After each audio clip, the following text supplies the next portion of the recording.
Ere the half-hour ended, 5 o'clock struck, school was dismissed, and all were gone into the refectory to tea. I now ventured to descend. It was deep dusk. I retired into a corner and sat down on the floor. The spell by which I had been so far supported began to dissolve, reaction took place, and soon, so overwhelming was the grief that seized me, I sank prostrate with my face to the ground. Now I wept. Helen Burns was not here, nothing sustained me, left to myself I abandoned myself, and my tears watered the boards. I had meant to be so good, and to do so much at Lowood, to make so many friends, to earn respect and win affection. Already I had made visible progress. That very morning I had reached the head of my class. Miss Miller had praised me warmly, Miss Temple had smiled approbation, she had promised to teach me drawing, and to let me learn French, if I continued to make similar improvement 2 months longer, and then I was well received by my fellow pupils, treated as an equal by those of my own age, and not molested by any. Now, here I lay again crushed and trodden on, and could I ever rise more? Never, I thought, and ardently I wished to die. While sobbing out this wish in broken accents, someone approached. I started up. Again Helen Burns was near me. The fading fires just showed her coming up the long, vacant room. She brought my coffee and bread. "Come, eat something," she said, but I put both away from me, feeling as if a drop or a crumb would have choked me in my present condition. Helen regarded me, probably with surprise. I could not now abate my agitation, though I tried hard. I continued to weep aloud. She sat down on the ground near me, embraced her knees with her arms, and rested her head upon them. In that attitude she remained silent as an Indian. I was the first who spoke. "Helen, why do you stay with a girl whom everybody believes to be a liar?"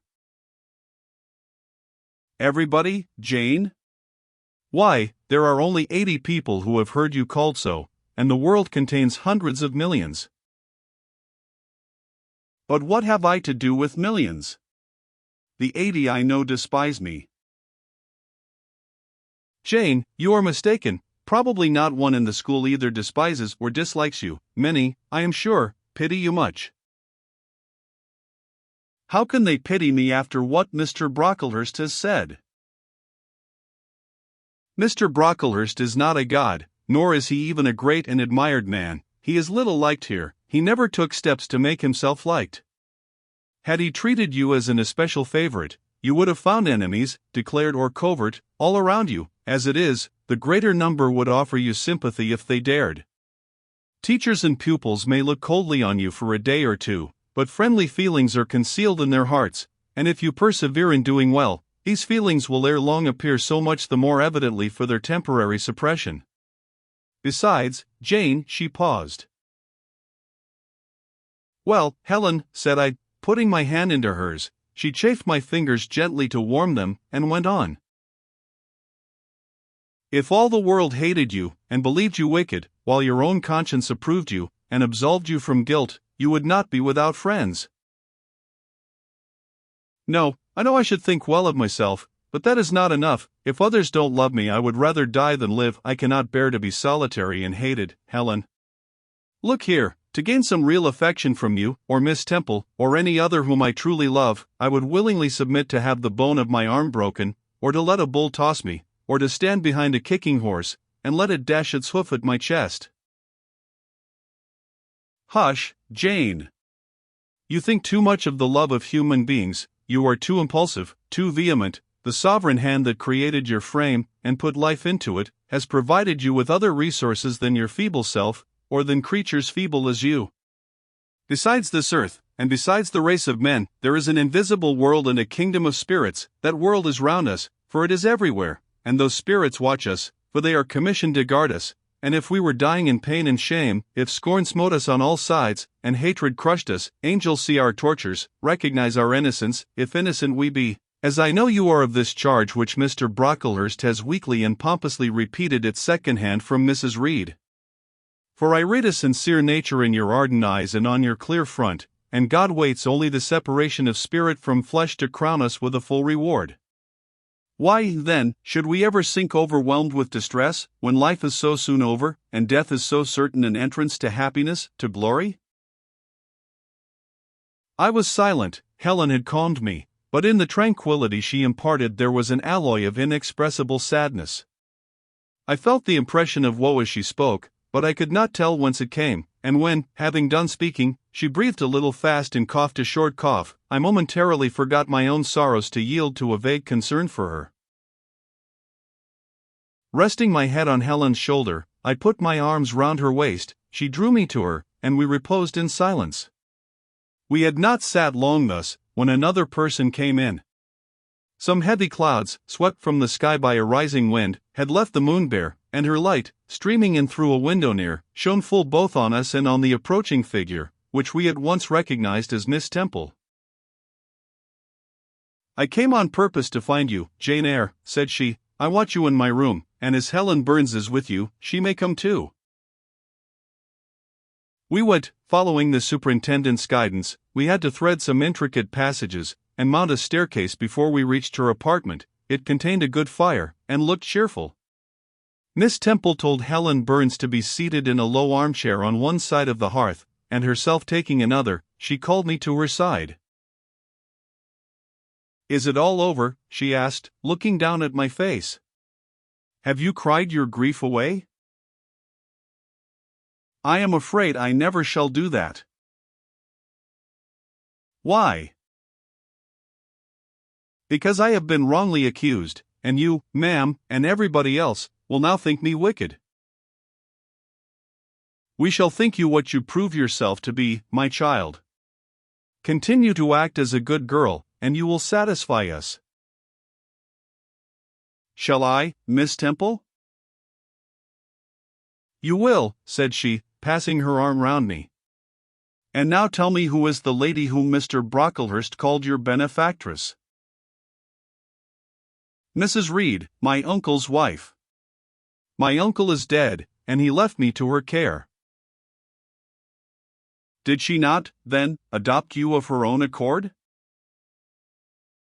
"No, ma'am, she was sorry to have to do it, but my uncle, as I have often heard the servants say, got her to promise before he died that she would always keep me." "Well now, Jane, you know, or at least I will tell you, that when a criminal is accused, he is always allowed to speak in his own defense. You have been charged with falsehood, defend yourself to me as well as you can. Say whatever your memory suggests is true, but add nothing and exaggerate nothing." I resolved, in the depth of my heart, that I would be most moderate, most correct, and, having reflected a few minutes in order to arrange coherently what I had to say, I told her all the story of my sad childhood. Exhausted by emotion, my language was more subdued than it generally was when it developed that sad theme, and mindful of Helen's warnings against the indulgence of resentment, I infused into the narrative far less of gall and wormwood than ordinary. Thus restrained and simplified, it sounded more credible. I felt as I went on that Miss Temple fully believed me.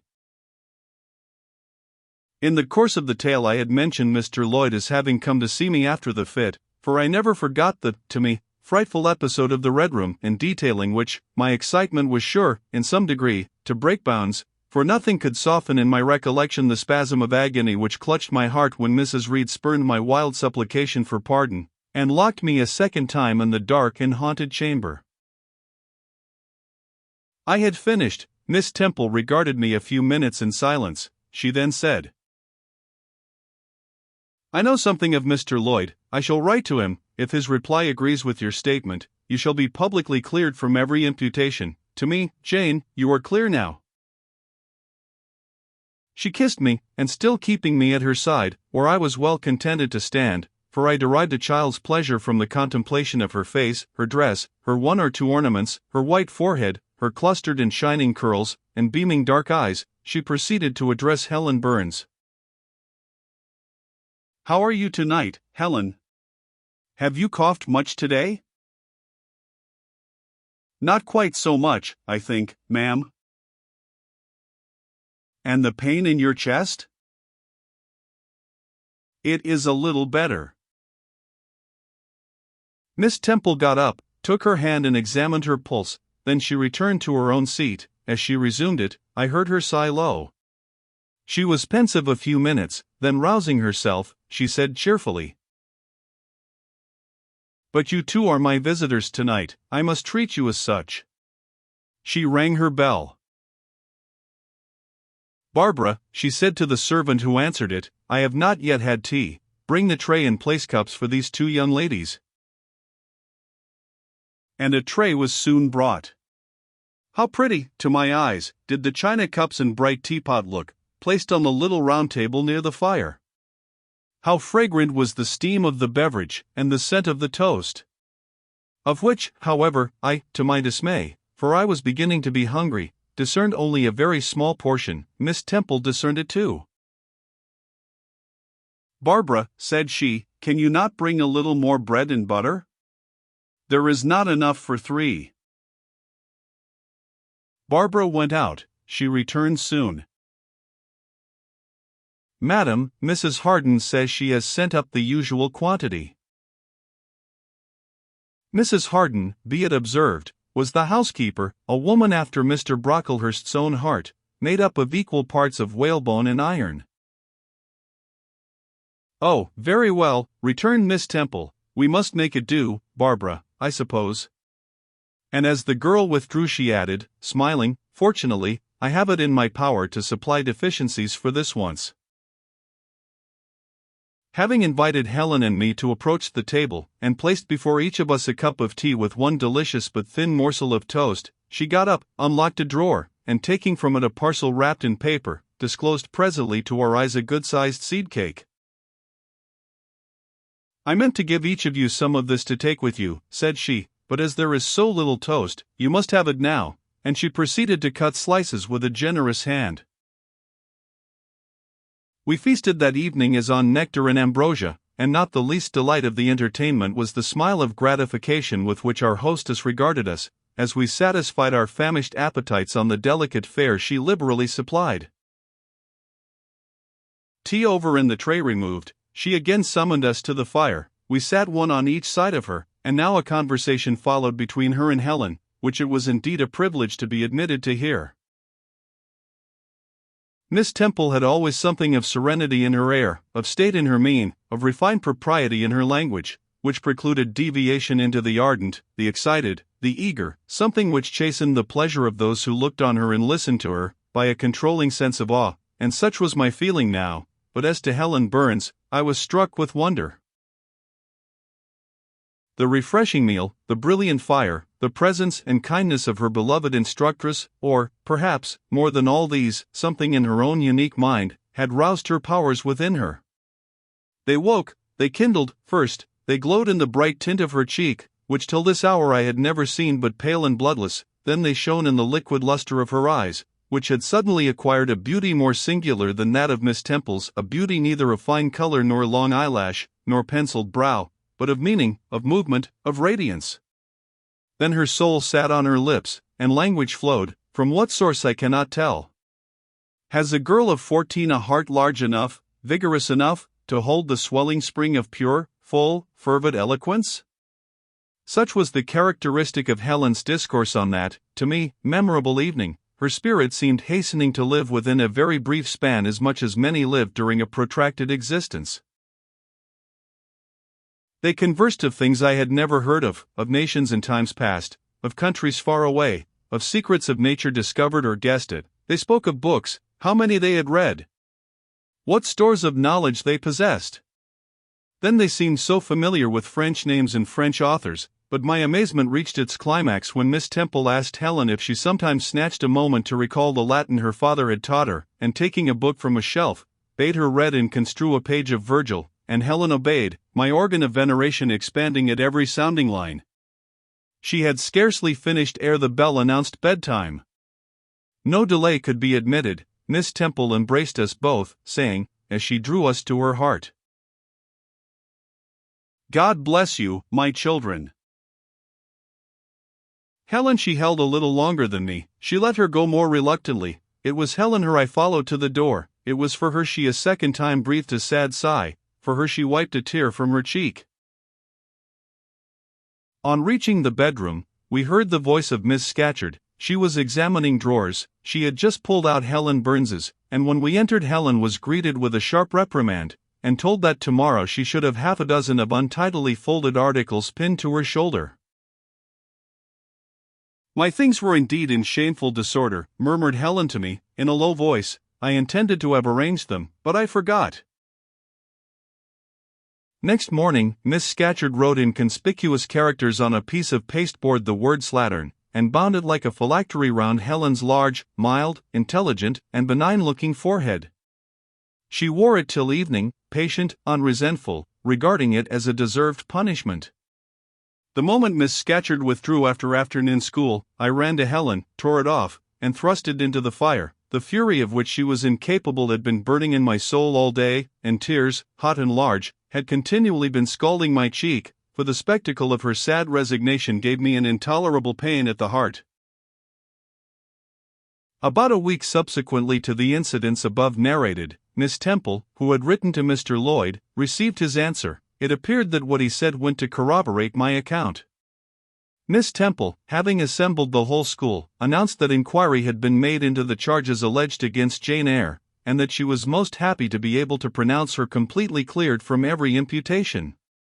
The teachers then shook hands with me and kissed me, and a murmur of pleasure ran through the ranks of my companions. Thus relieved of a grievous load, I from that hour set to work afresh, resolved to pioneer my way through every difficulty. I toiled hard, and my success was proportionate to my efforts. My memory, not naturally tenacious, improved with practice, exercise sharpened my wits. In a few weeks I was promoted to a higher class. In less than 2 months I was allowed to commence French and drawing. I learned the first 2 tenses of the verb être, and sketched my first cottage, whose walls, by the by, outrivaled and sloped those of the Leaning Tower of Pisa, on the same day. That night, on going to bed, I forgot to prepare in imagination the Barmecide supper of hot roast potatoes, or white bread and new milk, with which I was wont to amuse my inward cravings. I feasted instead on the spectacle of ideal drawings, which I saw in the dark, all the work of my own hands, freely penciled houses and trees, picturesque rocks and ruins, quip-like groups of cattle, sweet paintings of butterflies hovering over unblown roses, of birds picking at ripe cherries, of wrens' nests enclosing pearl-like eggs, wreathed about with young ivy sprays. I examined, too, in thought, the possibility of my ever being able to translate currently a certain little French story which Madame Pierrot had that day shown me, nor was that problem solved to my satisfaction ere I fell sweetly asleep. Well has Solomon said, "Better is a dinner of herbs where love is, than a stalled ox and hatred therewith." I would not now have exchanged Lowood with all its privations for Gateshead and its daily luxuries.